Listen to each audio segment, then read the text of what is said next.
আজকের আলোচনার বিষয় হচ্ছে গৃহস্থ আশ্রমের ধর্ম, দায়িত্ব, কর্তব্য। তো আপনারা কারা কারা গৃহস্থ হাত তুলবেন? আমরা ছাড়া বাকি সবাই গৃহস্থ। খুব ভালো। তো কলিযুগে ভগবানকে লাভ করার জন্য গৃহস্থ আশ্রম পরিত্যাগ করে বনে গমন করার কোনো প্রয়োজনীয়তা নেই। কারণ আমি মজা করে বলি, বনে জঙ্গলের যে সমস্ত গুণাবলী এখন এই আধুনিক সমাজে শহরে এবং নগরে দেখতে পাওয়া যায়, এজন্য বনে যাওয়ার কোনো প্রয়োজন নেই। কলিযুগে বনে যাওয়ার প্রয়োজন নেই, তার কারণটা হচ্ছে কলিযুগে বনে এখন দস্যুরা থাকে, আর আস্তে আস্তে বন জঙ্গল এই পৃথিবী থেকে চলে যাচ্ছে। বন জঙ্গল বলে কিছু থাকছে না, কারণ কংক্রিট জঙ্গলে ভরে যাচ্ছে সারা পৃথিবী। তো বলা হচ্ছে জঙ্গল এবং গ্রামে হচ্ছে মানুষ সত্ত্বগুণে থাকে, শহরে এবং নগরে মানুষ রজগুণে থাকে, আর ক্লাবে, তারপরে যেখানে নেশা জুয়া খেলা হয় সেটা হচ্ছে তমগুণে, আর মন্দিরে হচ্ছে শুদ্ধ সত্ত্বে। প্রভুপাদ বলতেন যে আমাদের ইস্কন মন্দিরগুলি হচ্ছে এক একটি আধ্যাত্মিক স্থান, বৈকুণ্ঠ। তো সেই কারণে প্রভুপাদ বলছেন কলিযুগের বন মানে হচ্ছে বৃন্দাবন, মায়াপুর। আর তিনি চেয়েছিলেন প্রত্যেকটা বাড়িকেই বৃন্দাবনে পরিণত করতে। মহাপ্রভু তিনি বলেছিলেন, গৃহে থাকো, বনে থাকো, সদা হরি বলে ডাকো। কোথায় আমরা আছি সেটা গুরুত্বপূর্ণ নয়, আমরা কি করছি। কলিযুগের প্রধান পন্থা ভগবানকে পাওয়ার হচ্ছে হরিনাম সংকীর্তন। হরের নাম হরের নাম হরের নামই বা কেবলম কলৌ নাস্তেব্য নাস্তেব্য নাস্তেব্য গতিরন্যথা। তাই আমরা যদি গৃহে থেকে হরিনাম করি তাহলে গৃহে থেকেই আমরা ভগবানকে লাভ করতে পারব। তো শ্রীমদ্ ভাগবতে ব্যাখ্যা করা হচ্ছে গৃহস্থ আশ্রমের প্রধান উদ্দেশ্য হচ্ছে ভগবানকে সন্তুষ্ট করা। তাহলে গৃহস্থ আশ্রম নয়, প্রতিটি আশ্রমের উদ্দেশ্য হচ্ছে ভগবানকে সন্তুষ্ট করা। ভগবান কেন্দ্রিক জীবন। আশ্রম, গৃহস্থটা একটা আশ্রম যেখানে কৃষ্ণ হচ্ছেন কেন্দ্রবিন্দু। এই জগতে মানুষ নিজেকে কেন্দ্রবিন্দু করে জীবন নির্বাহ করে থাকে। ইংরেজিতে বলা হয় আই অ্যাম দ্য সেন্টার। এবং সেই জীবন হচ্ছে গৃহমেধি জীবন। সেখানে ইন্দ্রিয় তৃপ্তি, কি করে আমি সুখ ভোগ করব, কি করে আমি ইন্দ্রিয় তৃপ্তি করব, কি করে আমি এটা পাবো ওটা পাবো, এটা যখন জীবনের কেন্দ্রবিন্দু হবে সেটা হচ্ছে গৃহমেধি জীবন। কিন্তু যখন আমরা ভগবানকে সন্তুষ্ট করার জন্য ভগবানকে কেন্দ্র করে জীবন নির্বাহ করব, সেটি হচ্ছে গৃহস্থ আশ্রম। তাই যে বাড়িতে ভগবান থাকেন সেই বাড়িটাকে বলা হয় ভবন। মায়াপুরে আছে অনেক ভবন, শঙ্খ ভবন, গদা ভবন, বংশী ভবন, ঈশ্বরদান ভবন, গীতা ভবন, নামহট্ট ভবন, এরকম ভবন। ভবন মানে মানে হচ্ছে ভগবান। যে গৃহে ভগবান থাকেন সেটি হচ্ছে ভবন। কিন্তু সেই গৃহ থেকে যদি ভগবানকে বাদ দিয়ে দেওয়া হয়, ভবন থেকে ভকে বাদ দিয়ে দেওয়া হলো, তাহলে কি হবে? ভবনটা বনে পরিণত হবে। অর্থাৎ ভগবানবিহীন বাড়ি হচ্ছে বন। তো সেই কারণে আমাদেরকে ভগবানকে কেন্দ্র করে জীবন নির্বাহ করতে হবে। তো শ্রীমদ্ ভাগবতে বলা হচ্ছে গৃহস্থের কর্তব্য হচ্ছে ভগবানকে সন্তুষ্ট করা। তো চৈতন্য মহাপ্রভু যখন জগন্নাথ পুরীতে ছিলেন, তো ওনার একজন গৃহস্থ পার্ষদ ভক্ত মহাপ্রভুকে জিজ্ঞেস করলেন যে আমরা তো গৃহস্থ ভক্ত, আমরা গৃহে থেকে কি করে ভগবানকে লাভ করতে পারবো? তখন মহাপ্রভু বললেন খুব সহজ, দুটি সেবা করতে হবে। এক নম্বর হচ্ছে নাম সেবা, আর 2 নম্বর হচ্ছে বৈষ্ণব সেবা। এই দুটি সেবা যদি কেউ করে তাহলে গৃহে থেকেই ভগবানকে লাভ করা যায়। তখন সেই ভক্ত প্রশ্ন করেছেন মহাপ্রভুকে, নাম সেবা তো বুঝলাম ভগবানের দিব্য নাম হরে কৃষ্ণ মহামন্ত্র জপ কীর্তন করতে হবে, বৈষ্ণব সেবা যে করব, কি করে চিনব কে বৈষ্ণব? কারণ কলিযুগে বৈষ্ণব চেনা বড় কঠিন, কারণ আমরা বাহ্যিকভাবে বৈষ্ণব চেনার চেষ্টা করি। ভক্তি বিনোদ ঠাকুর খুব সাবধান করে দিয়েছেন। ভক্তি বিনোদ ঠাকুর বলছেন, এও তো এক কলির চেলা, তিলক নাখে গলায় মালা, সহজ ভজন করছেন মামু, সঙ্গে লয়ে পরের বালা। তো বাইরে থেকে লাগছে তো খুব বৈষ্ণব, কেন? গলায় মালা, হাতে জপমালা, তারপরে তিলক, দেখে তো বৈষ্ণব লাগছে।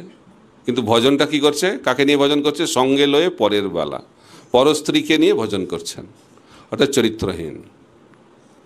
তো চরিত্রহীন জীবন হচ্ছে কলিযুগের একটি লক্ষণ। আর ধর্ম করতে এসেও সেই চরিত্রহীনতা প্রকটিত হচ্ছে। তাই বৈষ্ণব মানে চরিত্রবান। চরিত্রবান মানে শিল প্রভুপাদ বলেন 4টে নিয়ম যে কঠোরভাবে পালন করেন। আমিষাহার বর্জন, নেশা বর্জন, জুয়া বর্জন, অবৈধ যৌন সঙ্গ বর্জন। এইভাবে যখন কেউ পাপকর্ম থেকে পূর্ণরূপে মুক্ত হবে, তখন সেই ব্যক্তি মনুষ্য জীবন যথার্থভাবে শুরু করতে পারে। তারপরে তো বৈষ্ণব। এখন বাহ্যিকভাবে বৈষ্ণব চেনা খুব কঠিন। তো কীভাবে বৈষ্ণব চেনা যাবে? মহাপ্রভু বলছে খুব সহজ। যে ব্যক্তি ভগবানের নাম করেন তিনি হচ্ছেন বৈষ্ণব। যিনি ভগবানের নাম জপ কীর্তন করেন তিনি বৈষ্ণব। তো ভক্তরা তো খুব খুশি হয়ে গেছে, তাহলে খুব সহজ বৈষ্ণব বাবা। হরে কৃষ্ণ কৃষ্ণ কৃষ্ণ হরে হরে, হরে রাম রাম রাম হরে হরে। কিন্তু ভক্ত তো খুব চালাক, আরও জানতে চাইছে। প্রশ্ন করতে হবে। ভগবান সম্বন্ধে জানতে গেলে প্রশ্ন করা অত্যন্ত গুরুত্বপূর্ণ, তা না হলে আমরা জানতে পারবো না। ভগবান শ্রীকৃষ্ণ 2য় অধ্যায় ভগবদ্গীতা শেষ করে দিয়েছেন। তারপরে যেহেতু অর্জুন প্রশ্ন করছে, তাহলে 2 অধ্যায় থেকে কোথায় গিয়ে পৌঁছলো? 18 অধ্যায়। পরীক্ষিত মহারাজ প্রশ্ন করছেন। প্রশ্ন না করলে আমরা কখনো ভগবত বিষয় জানতে পারবো না। এই জন্য ভগবদ্গীতা ভগবান বলছেন, তদ্বিদ্ধি প্রণিপাতেন পরিপ্রশ্ন সেবয়া উপদেক্ষান্তিতে জ্ঞানম জ্ঞানীন তত্ত্বদর্শিনা।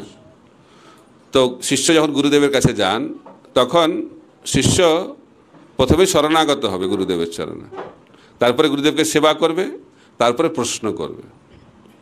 প্রশ্ন না করলে আমরা জানতে পারবো না। তাই মহাপ্রভুর এই পার্শ্বদ ভক্ত আবার প্রশ্ন করেছেন মহাপ্রভুকে, মহাপ্রভু কে বৈষ্ণব? তার মহাপ্রভু বলছেন, যে ব্যক্তি সবসময় 24 ঘন্টা কৃষ্ণ নাম নিয়ে থাকেন তিনি হচ্ছেন বৈষ্ণব। এখন এটা শুনে ভক্তদের উৎসাহটা একটু কমে গেছে, কারণ একটু কঠিন পর্যায়ে চলে গেছে। এখন আগে ছিল কোনো রকমে জপ করলেই বৈষ্ণব, একবার বা 1 মালা 16 মালা কোনো রকমে হচ্ছে জপ, তারাও বৈষ্ণব। কিন্তু কীর্তনীয় সদাহরি, যিনি সবসময় ভগবানের নাম নিয়ে মগ্ন থাকেন, তিনি হচ্ছেন বৈষ্ণব। মহাপ্রভু 2য়বার উত্তর দিলেন। তাতেও ভক্ত সন্তুষ্ট নন, আবার মহাপ্রভুকে প্রশ্ন করেছেন, মহাপ্রভু কে বৈষ্ণব? তার মহাপ্রভু বলেছেন, যাকে দেখে অন্যের মুখে হরিনাম আসে তিনিই বৈষ্ণব। এটাতে আপনাদের খুব ভালো লেগেছে, ওনাদেরও খুব ভালো লেগেছিল। তাহলে একটা প্রশ্ন 3টে উত্তর, তাহলে কোন উত্তরটা ঠিক? সবাই অনেকেই বলে 3য়টা ঠিক। তো ভগবান যেটা বলেন সেটাই ঠিক। তো মহাপ্রভু একটা প্রশ্নের কটা উত্তর দিলেন? 3টে উত্তর দিলেন, এবং 3টে উত্তরই ঠিক উত্তর। যিনি হরিনাম করেন, ভগবানের নাম করেন, তিনি হচ্ছেন কনিষ্ঠ অধিকারী বৈষ্ণব। যিনি সবসময় ভগবানের নাম করেন তিনি হচ্ছেন মধ্যম অধিকারী বৈষ্ণব। আর যাকে দেখে অন্যরা হরিনাম করতে অনুপ্রাণিত হন তিনি হচ্ছেন উত্তম অধিকারী বৈষ্ণব। তো এইভাবে মহাপ্রভু 3 ধরনের বৈষ্ণবের কথা বললেন। তো প্রভুপাদ বলতেন, মহাপ্রভু শিক্ষা দিয়েছেন, শাস্ত্রেও ব্যাখ্যা করা হয়েছে, ভক্তি আমরা যদি লাভ করতে চাই তাহলে ভক্ত সঙ্গে থাকতে হবে। চৈতন্য মহাপ্রভুর জন্মস্থান হচ্ছে মায়াপুর, কৃষ্ণচন্দ্র ভগবানের জন্মস্থান হচ্ছে কোথায়? গোকুল, গোকুল মহাবন। তারপরে রামচন্দ্র ভগবানের জন্মস্থান অযোধ্যা, নৃসিংহদেব ভগবানের অহোবিলম। তো দক্ষিণ ভারতে নৃসিংহদেব সত্যযুগে আবির্ভূত হলেন, সেই ভগবান ত্রেতা যুগে অযোধ্যায় আবির্ভূত হলেন রামচন্দ্র ভগবান রূপে। তারপরে কৃষ্ণচন্দ্র ভগবান ত্রেতা যুগে, তারপর দ্বাপর যুগে কৃষ্ণচন্দ্র ভগবান গোকুল মহাবনে আবির্ভূত হলেন, এবং কলিযুগে গৌরচন্দ্র ভগবান মায়াপুর নবদ্বীপ ধামে আবির্ভূত হলেন। জন্মস্থান, ভক্তির জন্মস্থানটা কোথায়? ভক্ত সঙ্গ। ভগবান অনেক জায়গায় আবির্ভূত হচ্ছেন, কিন্তু ভগবান বলছেন আমি কোথায় থাকি? নাহং তিষ্ঠামি বৈকুণ্ঠে যোগিনামিদয়ে শুভা যত্র তিষ্ঠামি নারদ যত্র গায়ন্তি মদ্ভক্তা। ভগবান অনেক জায়গাতে জন্মগ্রহণ করছেন, আবির্ভূত হচ্ছেন, কিন্তু তিনি বলছেন আমি কোথায় থাকি আর কোথায় থাকি না। ভগবান বলছেন আমি বৈকুণ্ঠে থাকি না, যেখানে আমরা যেতে চাই, আর বলছে আমি যোগীদের হৃদয়েও থাকি না। তাহলে কোথায় থাকি? আমি ভক্ত সঙ্গে আমি থাকি, যেখানে ভক্তরা আমার কথা আলোচনা করে সেখানে আমি থাকি। তো ভগবান কোথায় থাকেন? ভক্ত সঙ্গে। তাই যেখানে ভক্ত সঙ্গ সেটি বৃন্দাবন, সেটা হচ্ছে ভগবানের জায়গা। তো সেই কারণে আমরা ভক্তি জীবনে আসি ভক্তের কৃপায়, ভক্তি জীবনে আমরা টিকে থাকি ভক্তের কৃপায়, ভক্তি জীবনে আমরা অগ্রগতি লাভ করি ভক্তের কৃপায়, ভক্তি জীবনে আমরা সিদ্ধি লাভ করি সেটাও ভক্তের কৃপায়, আর ভগবত ধামে গিয়ে ভগবানের সেবা অধিকার লাভ করি সেটিও কার কৃপায়? ভক্তের কৃপায়। তাই আমাদেরকে শিখতে হবে কি করে ভক্ত সঙ্গে থাকতে হয়, কারণ একা একা ভগবানের সঙ্গে থাকা যাবে না, কারণ ভগবান কখনো একা থাকেন না। তো ভগবানের সঙ্গে কারা থাকেন? ভক্তরা সবসময়। কত ভক্ত? কৃষ্ণ ভগবানের সঙ্গে অনেক ভক্ত, লক্ষ লক্ষ কোটি কোটি ভক্ত ভগবান কৃষ্ণের সঙ্গে থাকেন। তাই আমাদেরকে শিখতে হবে কি করে ভক্তর সঙ্গে থাকতে হয়। একা একা ভক্তি লাভ করা সম্ভব না, বিশেষ করে কলিযুগে যদি আমরা ভক্তিতে অগ্রগতি করতে চাই তাহলে সাধু সঙ্গ অত্যন্ত গুরুত্বপূর্ণ।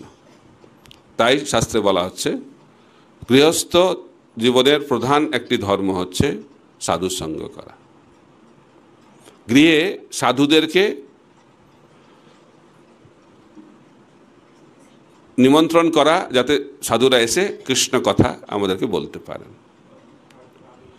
তো শ্রীমদ্ ভাগবতে এবং শাস্ত্রে দেখতে পাই যারা মহান রাজারা ছিলেন তারা সবসময় সাধু সঙ্গ করতেন। অম্বরীশ মহারাজ সবসময় সাধুর সঙ্গে ভাগবত শুনতেন, সারা পৃথিবীর সম্রাট। কারণ এটি হচ্ছে গৃহস্থের ধর্ম। শ্রীল প্রভুপাদ বলছেন আমার বাবা প্রতিদিন কমপক্ষে ৩-৪ জন বৈষ্ণবকে গৃহে ডাকতেন, প্রতিদিন। এটা হচ্ছে গৃহস্থের ধর্ম। তাই সাধু সেবা হচ্ছে বৈষ্ণবদের, এই গৃহস্থদের প্রধান একটি ধর্ম। কিন্তু সেটা যদি আমরা না করি তাহলে চৈতন্য মহাপ্রভুকে পাওয়া যাবে না। তো এখন চৈতন্য মহাপ্রভু যখন দক্ষিণ ভারতে ছিলেন, কুর্মক্ষেত্রে কুর্ম ব্রাহ্মণ বলছে আমার আর ভাল লাগছে না এই গৃহস্থ জীবন, আমি সব কিছু ছেড়ে দিয়ে আপনার সঙ্গে ঘুরে বেড়াতে চাই, ফুল টাইম জয়েন করতে চাই, এই সংসারের জ্বালা আর সহ্য হচ্ছে না। তখন মহাপ্রভু বললেন এটা ভালো আইডিয়া নয়, তোমাকে আমার সঙ্গে আসতে হবে না, আমি সবসময় তোমার গৃহে থাকবো যদি তুমি দুটো জিনিস করো। কি করো? প্রথম হচ্ছে তুমি ভগবানের নাম করবে, হরে কৃষ্ণ কৃষ্ণ কৃষ্ণ হরে হরে, হরে রাম রাম রাম হরে হরে। আর কি করবে? এ নাম প্রচার করবে। শোনো শোনো নিত্যানন্দ, শোনো হরিদাস, সর্বত্র আমার আজ্ঞা করহ প্রকাশ, প্রতি ঘরে ঘরে গিয়া করো এই ভিক্ষা, বলো কৃষ্ণ ভজ কৃষ্ণ করো কৃষ্ণ শিক্ষা। এটা হচ্ছে গৃহস্থের ধর্ম। তাই যদি আমরা ঘরে বসে থাকি আর হরিনাম করি আর কৃষ্ণ ভক্তির প্রচার না করি তাহলে মহাপ্রভুকে পাওয়া যাবে না। তাই ভগবানের নাম, বৈষ্ণব সেবা, আর 3 নম্বর অত্যন্ত গুরুত্বপূর্ণ কৃষ্ণ ভক্তির প্রচার। সেখানেই মহাপ্রভু কুর্ম ব্রাহ্মণকে বললেন যারে দেখো তারে কহ কৃষ্ণ উপদেশ, আমার আজ্ঞায় গুরু হইয়া তারই দেশ। এই নির্দেশ দিলেন কাকে? কুর্ম ব্রাহ্মণকে। তাই গৃহস্থ আশ্রমের বদ্ধদশা থেকে মুক্তি লাভের একটাই উপায় এই কৃষ্ণ ভক্তির প্রচার। আমরা যদি কৃষ্ণ ভক্তির প্রচার না করি তাহলে মহাপ্রভুর কৃপা আমরা লাভ করতে পারবো না, কারণ আমরা হচ্ছি গোষ্ঠানন্দী বৈষ্ণব। দু ধরনের বৈষ্ণব আছে, ভজনানন্দী বৈষ্ণব, গোষ্ঠানন্দী বৈষ্ণব, দুজনেই মহান। ভজনানন্দী বৈষ্ণব খালি নিজেদের ভজন নিয়েই ব্যস্ত থাকেন, কিন্তু গোষ্ঠানন্দী বৈষ্ণব যারা খালি নিজেদের ভজন নিয়ে ব্যস্ত থাকেন না, তারা নিজেদের ভজনের সঙ্গে সঙ্গে ওনারা চান সবাই এই পৃথিবীর প্রত্যেকটি মানুষ যেন কৃষ্ণ ভক্তি লাভ করে। সেই কারণে মহাপ্রভু বললেন, পৃথিবীতে আছে যত নগরাদি গ্রাম, সর্বত্র প্রচার হইবে মোর নাম। মহাপ্রভুর মধ্যে উদ্বেগ, চিন্ময় উদ্বেগ। বৈষ্ণব মানে হচ্ছে তিনি সবসময় উদ্বিগ্ন থাকবেন, নিজের জন্য নয়, এই পৃথিবীর হিত করার জন্য উদ্বেগ। কিসের উদ্বেগ? যে প্রত্যেকে যেন এই কৃষ্ণ প্রেম লাভ করে। তো মহাপ্রভু বলছেন যে আমি একা মালাকার, আমি একা মালি, কত আমি আর ফল, প্রেম ফল বিতরণ করব, আর তাতে কি হতে পারে, কেউ পাবে কেউ পাবে না। এবং তিনি বলছেন সবাই যেন এই মালাকার হয়ে যায়। এবং তিনি বলছেন প্রত্যেকে যেন এই কৃষ্ণ ভক্তির প্রচার করে। ভারত ভূমিতে মনুষ্য জন্ম হইল যার, জন্ম সার্থক করি কর পর উপকার। তো মহাপ্রভু বললেন যারা ভারতবর্ষে বিশেষ করে জন্মগ্রহণ করেছেন তাদের কর্তব্য হচ্ছে জন্ম সার্থক করি। জন্ম সার্থক করি মানে আগে নিজে ভক্ত হতে হবে। আমি যদি নিজে ভক্ত না হই তাহলে কি করে ভক্তির প্রচার করব? অনেকে মহাপ্রভুর দ্বারা অনুপ্রাণিত হয়ে ভক্তিতে তিনি কি হচ্ছে না জেনে তিনি প্রচার করতে শুরু করেন, কিন্তু নিজে করছে না। গ্রন্থ প্রচার করছে, নিজে গ্রন্থ পড়ে না। নিজে জপ করছে না, অন্যকে বলছে জপ করার জন্য। নিজে নিয়ম পালন করে না, অন্যকে বলছে নিয়ম পালন করো। এই প্রচারে খুব একটা ফল হবে না। যদি প্রচার করতে হয় তাহলে নিজেকে আচরণ করতে হবে, আচরণ করতে হবে। একজন মহিলা তার ছেলেকে বোঝাতে পারছে না যে মিষ্টি খাও তার শরীরের জন্য ভালো নয়, খুব মিষ্টি খায়, চকলেট থেকে শুরু করে কিছু বাকি রাখছে না। তো মায়ের কথা তো ছেলে শুনতে চায় না সহজে, বারবার বলছে শুনছে না, বারবার বলছে শুনছে না। তখন কি করবে, একটা সাধুর কাছে নিয়ে গেছে। যে সাধুর কথা শুনে ছেলেটা, তো সাধুর কাছে নিয়ে গিয়ে বলছে দয়া করে একটু বোঝান আমার ছেলেকে। যে কী বোঝাতে হবে? যাতে মিষ্টি না খায়। সাধু ভাবছে তো আমি কৃষ্ণ ভক্তি বোঝাই, এটা আবার কী করে বোঝাবো? তো যাই হোক, বলছে ঠিক আছে আপনি 1 মাস পরে আসুন। তো মা ছেলেকে নিয়ে চলে গেছে, আবার 1 মাস পরে নিয়ে এসেছে। তো সাধু বলছে ছেলেটাকে মিষ্টি খেও না, মিষ্টি খাওয়া তোমার জন্য ভালো নয়। তো মা ভাবছে এই কথা বলার জন্য 1 মাস লাগলো কেন? তো 1 মাস আগে বলতে পারতেন, এটা বিরাট কি কথা। তখন জিজ্ঞেস করেছে সাধুরাকে, কেন আপনি 1 মাস আগে বললেন না, 1 মাস কেন অপেক্ষা করতে বললেন? বলছে দেখুন আপনি যখন নিয়ে এসেছিলেন তখন আমিও মিষ্টি খেতাম, তো তাকে যে বলবো আমি মিষ্টি খেও না, তো তার আগে তো আমাকে অভ্যাস করতে হবে। এই জন্য 1 মাস আমি এখন অভ্যাস করেছি, 1 মাস আমি মিষ্টি খাইনি, এখন আমার বলার অধিকার আছে তাকে মিষ্টি খেও না। এটাকে বলে আচার। তো নিজেকে আচরণ করতে হবে, আচরণ না করলে প্রচার হয় না। কিন্তু কলিযুগে আবার এটার একটা লক্ষণ, আমি আচরণ করব না কিন্তু আমি প্রচার করব। এর বলছে ভারত ভূমিতে মনুষ্য জন্ম হইল যার, জন্ম সার্থক করি কর পর উপকার। আগে নিজের জন্মকে সার্থক করতে হবে। যে সাঁতার জানে না, দেখছি ও ডুবে যাচ্ছে, দয়াতে ভরে যাচ্ছে হৃদয়টা, বলছে মরে যাচ্ছে, কি হবে, ঝাঁপিয়ে পড়েছে জলে। তো জলে ঝাঁপিয়ে পড়ার পরে বুঝতে পেরেছে সেও সাঁতার জানে না, তা কী হবে, দুজনেই ডুবে মরবে। তো এখন আমি যদি ভক্ত না হই আর অন্যকে মায়ামুক্ত করার চেষ্টা করি তাহলে কী হবে, দুজনেই মায়ের খপ্পরে পড়ব। তো সেই কারণে প্রচার করার আগে নিজেকে ভক্ত হতে হবে। এই জন্য মহাপ্রভু বলছেন যে নাম করার আগে কী করতে হবে, নাম প্রচার করার আগে নিজেকে নাম করতে হবে, নিজেকে ভালো করে সাধনা করতে হবে। যদি আমি ঠিকভাবে সাধনা না করি তাহলে কী করে আমি প্রচার করব? আচরণ করতে হবে। তো এখন ভক্তিবিনোদ ঠাকুর একজন আদর্শ গৃহস্থ। কীরকম গৃহস্থ? তার কটা সন্তান? 10টি সন্তান। তা আমরা তখন 1টা 2টোকে নিয়ে সামলাতে পারি না, বলছে সময় নেই, খুব ব্যস্ত। কেন ব্যস্ত? 1টা 2টো সন্তান। তো ভক্তিবিনোদ ঠাকুরের 10টি সন্তান, তার জীবনটা কীরকম সেটা আমাদের জানা দরকার। ওনারা নকল করতে পারবো না, তো আচার্য নিত্যসিদ্ধ ভক্ত, কিন্তু তাদের মাধ্যম দিয়ে আমরা শিক্ষা পেতে পারি। তো ভক্তিবিনোদ ঠাকুর বলছেন যে সময়টাকে আমরা কি করে ভাগ করব। তিনি বলছেন 8 ঘন্টা শরীরের জন্য, 8 ঘন্টা আত্মার জন্য, আর 8 ঘন্টা দায়িত্ব কর্তব্যের জন্য। এইভাবে সময়টাকে ভাগ করতে হবে। আর যদি আমরা এইভাবে সময়টা ভাগ না করি তাহলে কি হবে, জীবনটা ইমব্যালেন্স হয়ে যাবে। ইমব্যালেন্স। জীবনে যদি দুঃখ থেকে মুক্ত হতে হয় তাহলে জীবনটাকে ব্যালেন্স করতে হবে। যুক্তাহার বিহারস্য যুক্তাহার বিহারস্য যুক্তচেষ্টস্য কর্মসু যুক্ত স্বপ্ন ভবদস্য যোগ ভবতি দুঃখহা। তা আমাদের জীবনটা যদি ব্যালেন্স হয় তাহলে কৃষ্ণ বলছেন ভগবদ্গীতাতে সমস্ত দুঃখ থেকে আমরা মুক্ত হয়ে যাব।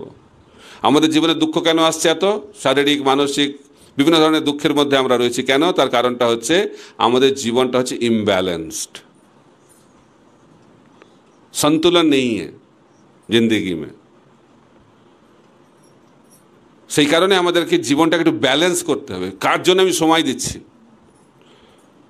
আর ভক্তিবিনোদ ঠাকুর বলছেন প্রথম হচ্ছে আমাদের শরীরটাকে দেখতে হবে, দ্বিতীয় হচ্ছে সাধনা, তারপরে হচ্ছে সেবা। কিন্তু আমরা উল্টো করি, আগেই ঝাঁপিয়ে পড়ি কার্যে, দায়িত্বতে, প্রচারে, কিন্তু সাধনা নাই। আর তারপরে স্বাস্থ্য তো ঠিকমতো দেখছি না। তো যদি স্বাস্থ্য ভালো থাকে তাহলে সাধনা ভালো হবে, আর স্বাস্থ্য এবং সাধনা যদি ভালো হয় তাহলে সেবা ভালো হবে। তো সেবার গুণগত মান নির্ভর করছে কার উপর? সুস্বাস্থ্য এবং সাধনার উপর। তাই সাধনা হচ্ছে আমাদের আচরণ করার ভিত্তি। আমরা যদি সাধনা না করি তাহলে এটা মনুষ্য জীবনই নয় বলা হচ্ছে। মনুষ্য জীবন মানে হচ্ছে সাধনার জীবন। এই জন্য বলা হচ্ছে আহার নিদ্রা ভয় মৈথুন, এটা হচ্ছে এই জড়জগতের বৈশিষ্ট্য। সকলেই এই চারটি কার্য নিয়ে ব্যস্ত রয়েছে। কিন্তু মহাভারতে ব্যাখ্যা করা হচ্ছে মনুষ্য জীবন তখনই শুরু হয় যখন এর উপরে কিছু করার আমরা চিন্তা করি।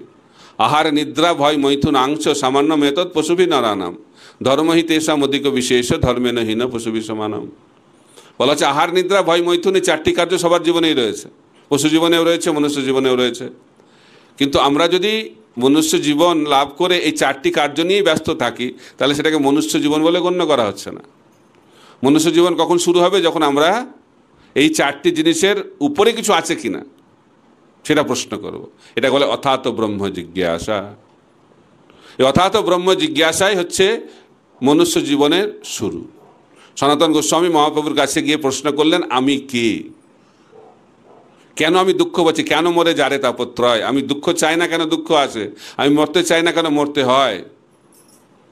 এই প্রশ্ন যখন আমাদের মধ্যে জাগবে তখন আমাদের আদর্শ মনুষ্য জীবন শুরু হবে।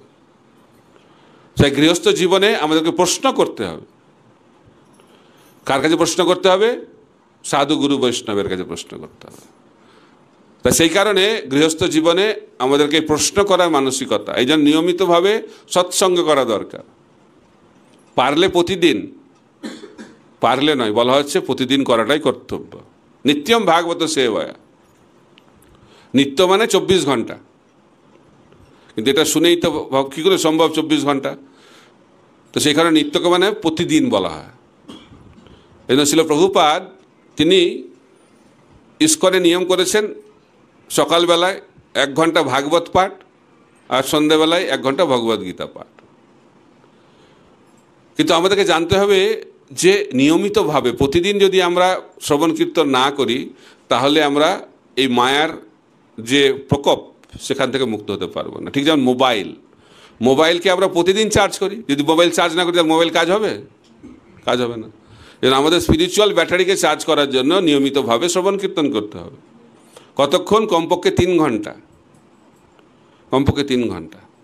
এই ছিল প্রভুপাদ 16 মালা জপ দিয়েছেন, 2 ঘন্টা 16 মালা জপ আর 1 ঘন্টা ভাগবত শ্রবণ।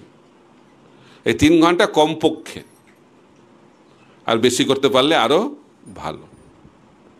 ছিল প্রভুপাদ যখন টমস্কিন স্কোয়ার পার্কে কীর্তন করতেন কমপক্ষে 3 ঘন্টা কীর্তন করতেন। রঘুনাথ দাস গোস্বামী প্রতিদিন রাধাকুণ্ড তটে চৈতন্য মহাপ্রভুর কথা বলতেন কমপক্ষে 3 ঘন্টা। শ্রীমন চৈতন্য মহাপ্রভু যখন জগন্নাথপুরীতে ছিলেন টোটা গোপীনাথ মন্দিরে গদাধর পণ্ডিতের মুখ থেকে প্রতিদিন 3 ঘন্টা ভাগবত শ্রবণ করতেন। মহাপ্রভু যখন হরিনাম সংকীর্তনে নৃত্য করতেন কমপক্ষে 3 ঘন্টা।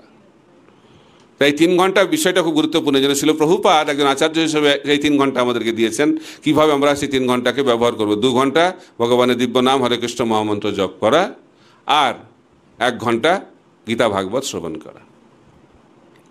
তো সেই কারণে গৃহস্থ জীবনে আমরা যদি ভক্তিতে অগ্রগতি লাভ করতে চাই তাই নিয়মিত সাধুসঙ্গ। সাধুসঙ্গ সাধুসঙ্গ সর্বশাস্ত্রে কয়, লবমাত্র সাধুসঙ্গে সর্বসিদ্ধি হয়। তো প্রভুপাদ একবার বলছেন, ইস্কনের সব ভক্তরাই শুদ্ধ ভক্ত। এটা শুনে খুব আনন্দ পেয়েছে ভক্তরা, কিন্তু তার সঙ্গে সঙ্গে সন্দেহ হয়েছে, সবাই শুদ্ধ ভক্ত? তখন বলা হয়েছে, প্রভুপাদ উদাহরণ দিতেন দু ধরনের শুদ্ধ ভক্ত। একটা হচ্ছে সাধক শুদ্ধ ভক্ত, আর এক ধরনের শুদ্ধ ভক্ত যারা সাধনায় সিদ্ধি লাভ করেছেন।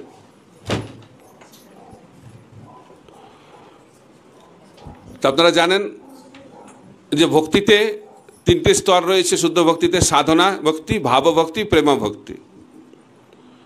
তো সাধনা ভক্তি মানে হচ্ছে অনেকগুলো স্তর। কি কি স্তর? সাধনা ভক্তিতে আদর, শ্রদ্ধা তথা সাধুসঙ্গ, ভজনক্রিয়া, অনর্থ নিবৃত্তি, নিষ্ঠা, রুচি, আসক্তি। তো এই 7টি স্তর সাধনা ভক্তির। শ্রদ্ধা থেকে শুরু হয়, আসক্তিতে গিয়ে শেষ হয়, তারপরে ভাব স্তর, তারপর হচ্ছে প্রেম। প্রেমটা হচ্ছে জীবনের সিদ্ধি। তো কৃষ্ণ প্রেম লাভ করলে আমরা ভগবত ধামে চলে যেতে পারবো।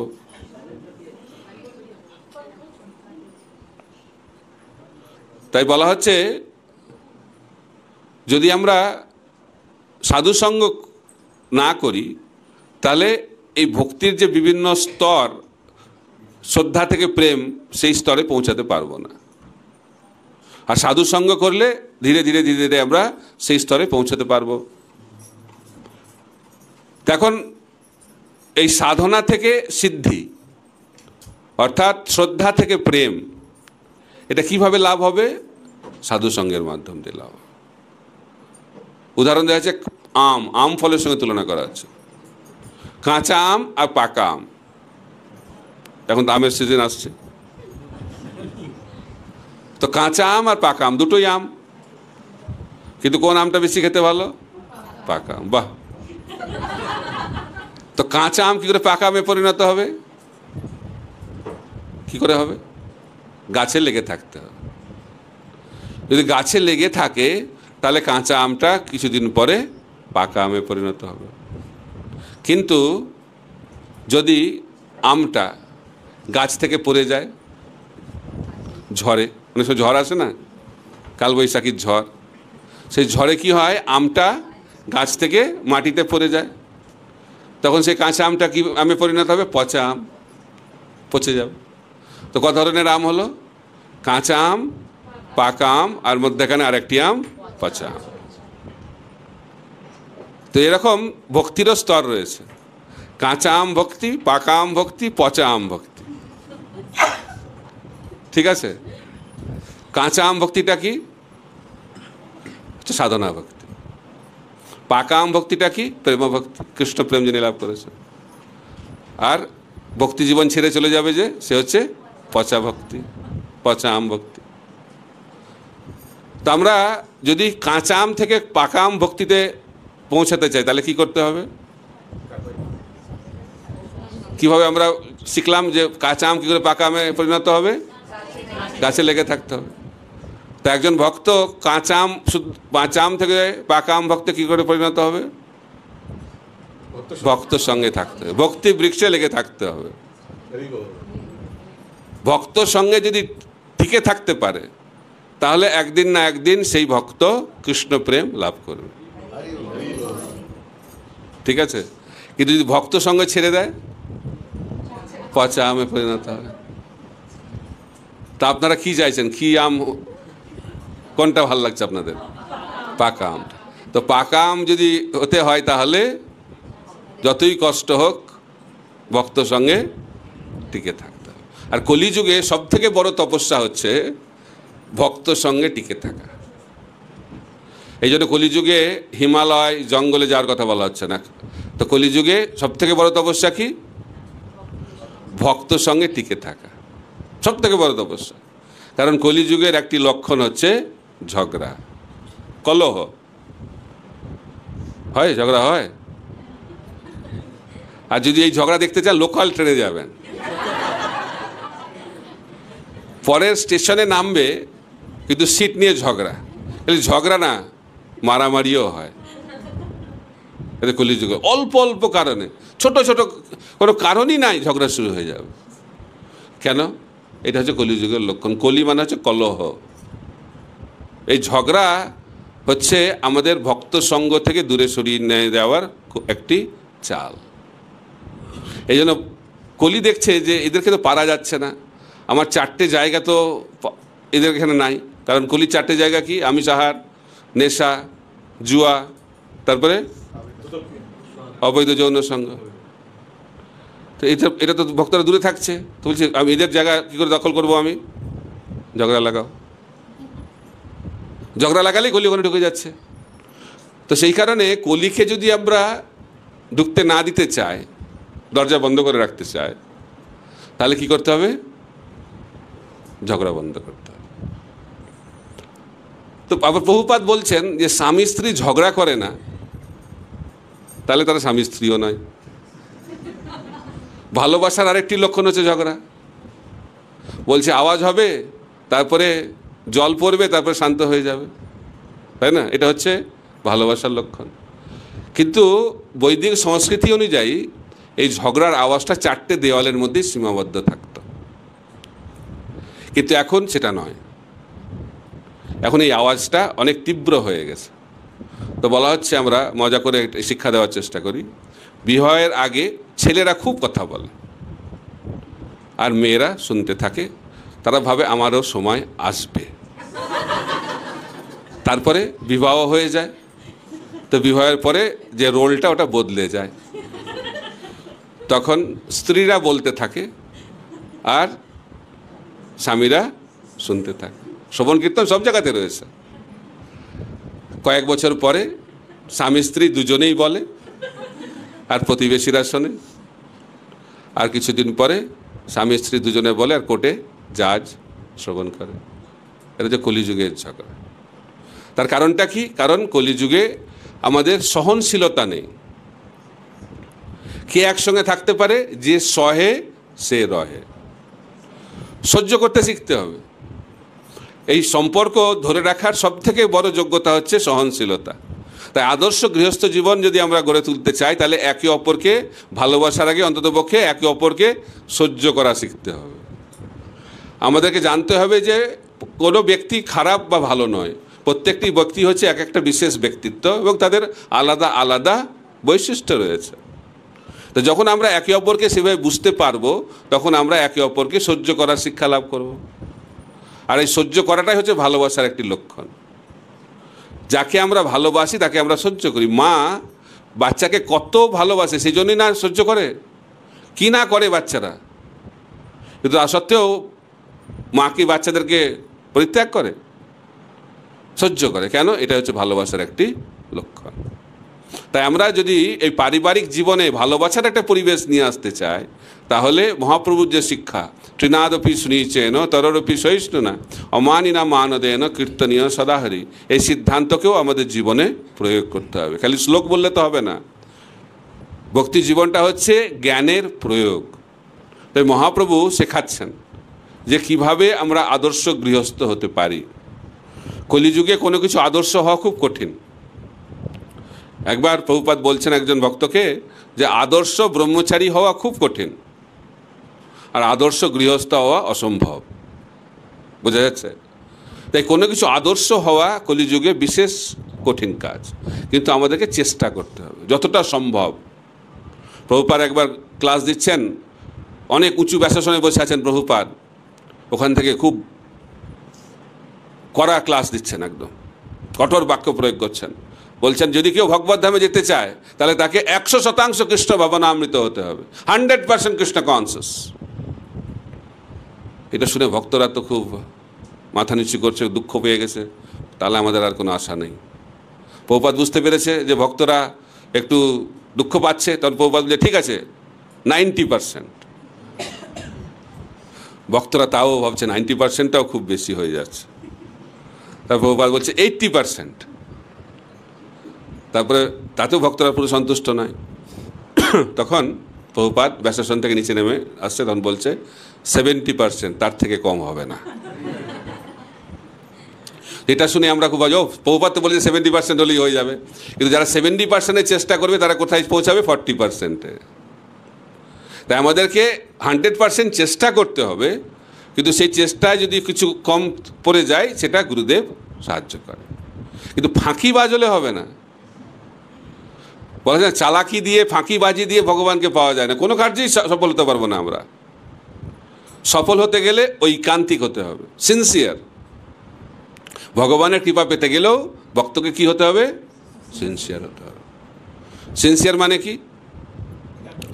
সিনসিয়ার মানে হচ্ছে, ওটা তো বাংলা হলো, সিনসিয়ার মানে হচ্ছে ভগবানের জন্য 100% দিতে হবে ক্ষমতা অনুযায়ী।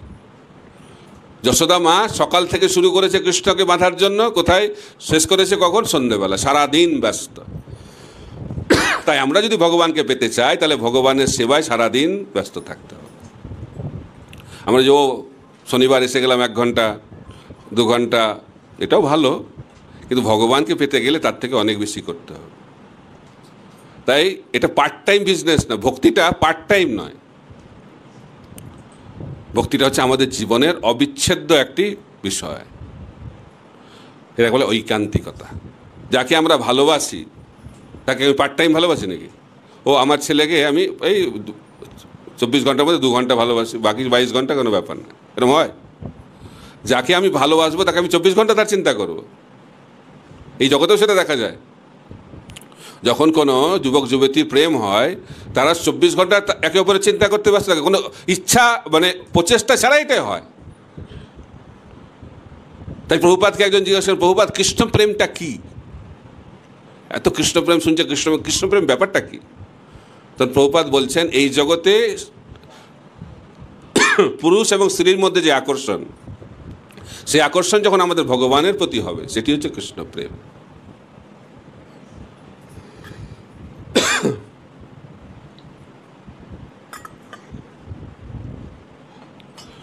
তাই প্রেমের লক্ষণ হচ্ছে যাকে আমি ভালোবাসি তার চিন্তায় মগ্ন থাকা, এটা হচ্ছে প্রেমের লক্ষণ। তাই কৃষ্ণ বলছেন মনমনা ভব, আমার কথা চিন্তা করো। তাই গৃহস্থ জীবনে আমাদেরকে ঐকান্তিক হতে হবে, কিন্তু এই ঐকান্তিকতাটা বাহ্যিক নয়। অন্তরে করনিষ্ঠা, বাইরে লোক ব্যবহার। যখন রঘুনাথ দাস গোস্বামী মহাপ্রভুর কাছে গেলেন, বললেন যে আমি আপনার সঙ্গেই থাকতে চাই, তখন মহাপ্রভু বললেন যে হ্যাঁ ঠিক আছে। তখন রঘুনাথ গোস্বামীকে মহাপ্রভু বললেন যে আমার সঙ্গে থাকার কোনো প্রয়োজন নেই, প্রত্যাখ্যান করলেন। বলে তুমি গৃহে ফিরে যাও, বিবাহ করো, আর কীভাবে আচরণ করো? অন্তরে করো নিষ্ঠা। এই নিষ্ঠাটা হচ্ছে লোক দেখানো নয়। অনেকে কলিযুগে খুব ভক্তি দেখায়, বলে না ভক্তিতে গদগদ। এই ঐকান্তিকতাটা লোক দেখানো ঐকান্তিকতা নয়, হৃদয়ের ঐকান্তিকতা। অন্তরে করো নিষ্ঠা, বাইরে লোক ব্যবহার, বাইরে বিষয়ের মতো থাকো, কিন্তু ভেতরে কৃষ্ণ চিন্তা। যেমন গোপীরা, তাদের পতিরা বুঝতেই পারছে না যে তারা কৃষ্ণ প্রেমে মত্ত আছে, কারণ এত সুন্দরভাবে তাদের পারিবারিক দায়িত্বকে পালন করছে, কিন্তু মনটা কোথায় পড়ে আছে? কৃষ্ণ। অর্জুনকে কৃষ্ণ বলে যুদ্ধ করো, কিন্তু যুদ্ধ করার সময় আমার কথা চিন্তা করো। তাই কৃষ্ণ ভবনামৃত মানে হচ্ছে কৃষ্ণ চিন্তা করা। বাহ্যিক সেবাটা গুরুত্বপূর্ণ, কিন্তু সব থেকে গুরুত্বপূর্ণ হচ্ছে মনটা কোথায় রয়েছে। মন যেখানে, পরবর্তী শরীর সেখানেই যাবে। যতই তিলকমালা করি না কেন, মন যদি অন্য জায়গায় থাকে তাহলে মনটা আমাদেরকে পরবর্তী শরীরটাকে কোথায় নিয়ে যাবে? সেখানেই নিয়ে যাবে। এর বলা হচ্ছে অন্তকালে চ মামে বা স্মরণ মুক্তা কলেবরম জয় প্রয়াতি সমদ্ভাবম জাতি নস্তত্র সংশয়।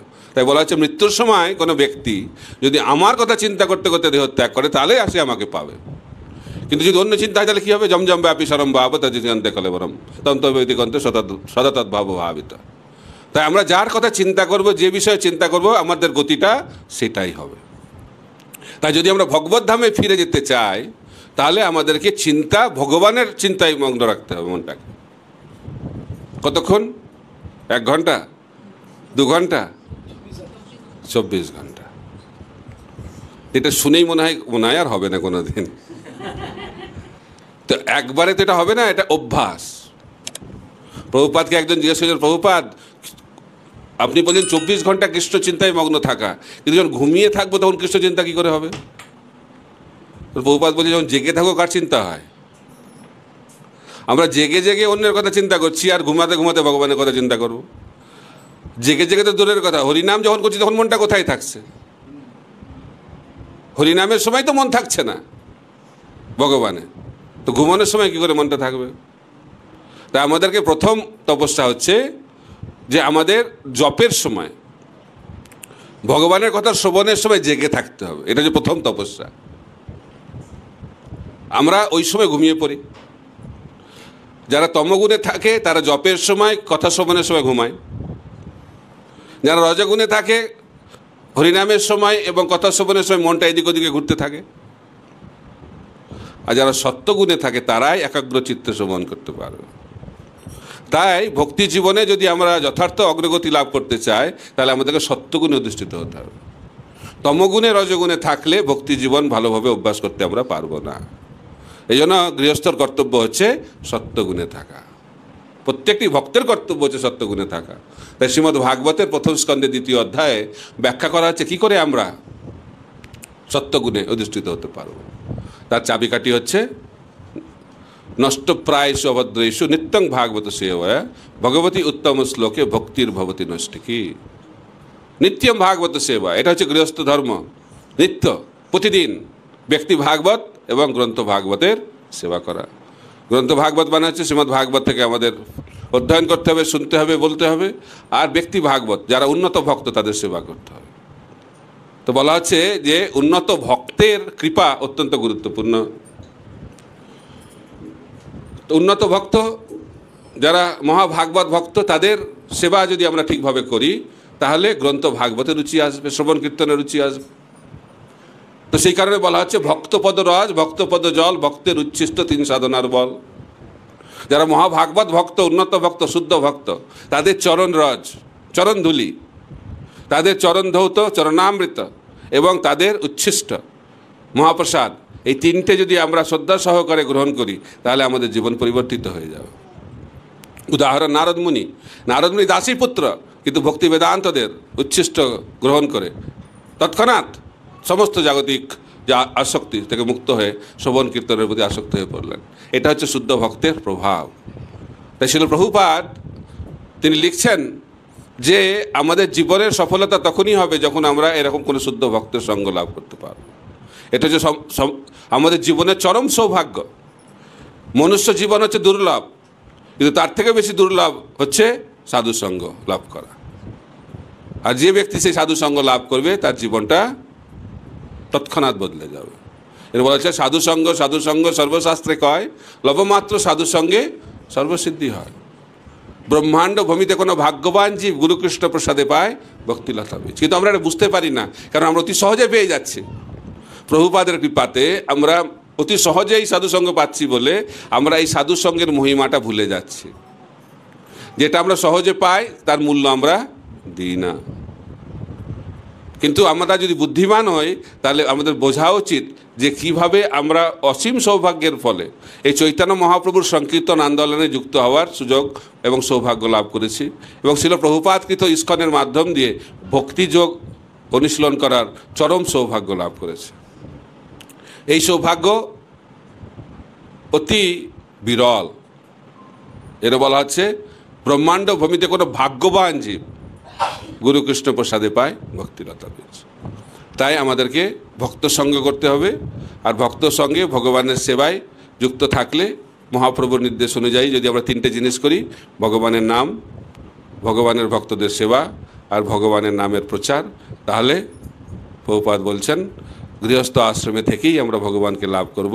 বনে গিয়ে সন্ন্যাস আশ্রম গ্রহণ করার কোনো প্রয়োজনীয়তা নেই, কারণ আমরা গৃহে থেকেই ভগবানকে লাভ করতে পারবো। কিন্তু এই 3টে জিনিসে আমাদের জীবনকে মগ্ন রাখতে হবে।